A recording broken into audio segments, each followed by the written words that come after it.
కాంగ్రెస్ నేత బండ్ల గణేష్ మాట్లాడుతున్నారు. లైవ్ లో చూద్దాం.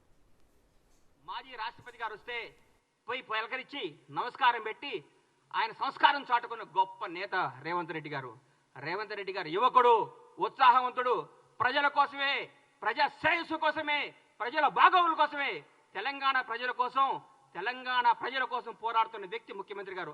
ఆయనను పట్టుకొని ఆయన పిసిసి అధ్యక్షుడిగా ఉన్నప్పుడు ఏం చేశారు, పిసిసి అది లేనప్పుడు ఏం చేశారు? విమర్శిస్తారు సార్, విమర్శిస్తారు. ప్రజలు ఒప్పుకున్నారు.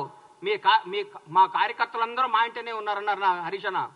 10 సంవత్సరాల ప్రతిపక్షంలో ఉన్నా కానీ కాంగ్రెస్ కార్యకర్తలందరూ కాంగ్రెస్లో ఉంటారు. ఈరోజు ఏ పార్టీ కార్యకర్తలు అధికారం ఉన్నా లేకపోయినా ఒక కార్యకర్తలు అంటూ ఉంటారు. బీజేపీ కార్యకర్తలు బీజేపీతో ఉంటారు, సిపిఎం వాళ్ళు సిపిఎంతో ఉంటారు, సిపిఐ వాళ్ళు సిపిఐతో ఉంటారు. ఏ పార్టీ కార్యకర్తలు ఆ పార్టీతో ఉంటారు. కార్యకర్తలు ఎక్కడికి పోరు. కానీ జనం మాత్రం ఈరోజు కాంగ్రెస్ పార్టీ వెనకాల ఉన్నారు. కాంగ్రెస్ పార్టీ అభివృద్ధి వైపు ఉన్నారు. కాంగ్రెస్ పార్టీ మంచి పరిపాలన కోసం ఉన్నారు. కాంగ్రెస్ పార్టీ చేస్తున్న అభివృద్ధి వైపు ఉన్నారు. దయచేసి ఇకనైనా ఆలోచించుకోండి. కొంతకాలం మీ మానసిక స్థితిని మీ తప్పులు ముందు రెక్టిఫై చేసుకోండి.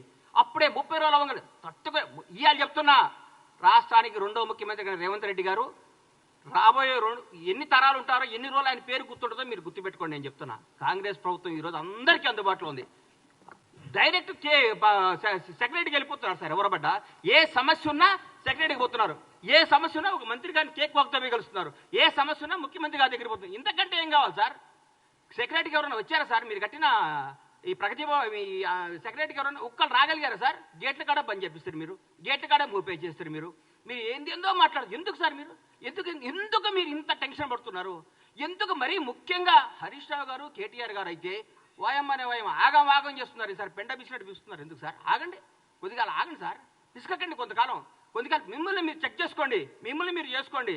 జనం మోసపోయారా? ఎందుకు పోతారు సార్? జనం చాలా విజ్ఞతతో ఉంటారు సార్. మనందరికంటే జనం చాలా తెలివిగలవాళ్ళు. చాలా గొప్ప నిర్ణయాలు తీసుకున్నారు. ఈరోజు వాళ్ళకి అవసరం, రాష్ట్రానికి అవసరం కాబట్టే కాంగ్రెస్ పార్టీ ఘన విజయం సాధించింది. రాష్ట్ర ప్రజలందరూ కోరుకుంటున్నారు కాబట్టి కాంగ్రెస్ పార్టీ అద్భుతంగా పరిపాలిస్తుంది. రాష్ట్ర ప్రజలందరూ ఆనందపడుతున్నారు ముఖ్యమంత్రి గారిని, కాంగ్రెస్ మంత్రివర్గాన్ని చూసి. ప్రతి ఒక్క మంత్రి ఒక హోదాతో, స్వతంత్ర హోదాతో ధైర్యంగా దమ్ముగా పరిపాలిస్తున్నారు. వాళ్ళ వాక్ స్వాతంత్ర్యం ఉంది ఇక్కడ. ప్రతి ఎమ్మెల్యేకి వాక్ స్వాతంత్రం ఉంది ఇక్కడ. ప్రతి నాయకుడికి వాక్ స్వాతంత్రం ఉంది. ఎవరైనా మాట్లాడచ్చు. మీ దగ్గర మాట్లాడాలంటే ఏమవుతుందో నాయన, ఉన్న ఉద్యోగం పోతుందని భయం. మీ ముఖ్యమంత్రి గారు ప్రెస్ మీట్ పెడితే పక్కన ఒక దళిత మంత్రి గారు కూర్చుంటేనే ఎల్లగొట్టిరు. మేము మా బ్యూటీ చూడండి. ప్రగతి భవన్ ముఖ్యమంత్రి నివాసాన్ని డిప్యూటీ సీఎం బట్టి విక్రమార్క గారు దళిత ఉప ముఖ్యమంత్రి గారికి ఇచ్చి, అన్నా మీరు అందులో ఉండండి అని చెప్పారు. అది మా గొప్పతనం. దయచేసి ఇప్పుడు చెప్తున్న హరీష్ రావు గారు, కొంతకాలం ఓపిక పట్టండి. 100 రోజులు కాదు, 1000 రోజులైనా మీకు రారు, 1000 రోజులైనా మీకు జరగదు. మీరు ప్రెస్ మీట్ పెట్టే అవకాశం ఉండదు. ఊరికే మీరు పెట్టాలి ప్రెస్ మీట్. ఏదో పెట్టాలి కాబట్టి పెట్టాలి. ఎందుకంటే మీకు అట్లాంటి ప్రెజర్స్ ఉన్నాయి పైన.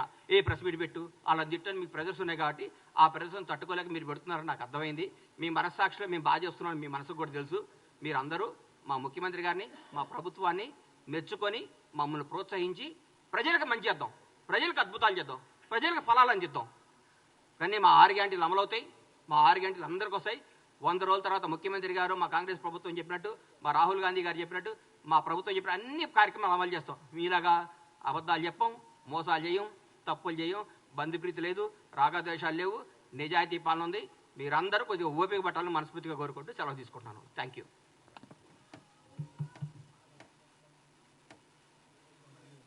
అన్న ఏమైనా అడిగేది ఉంటే చెప్పండి అన్న, చెప్తా.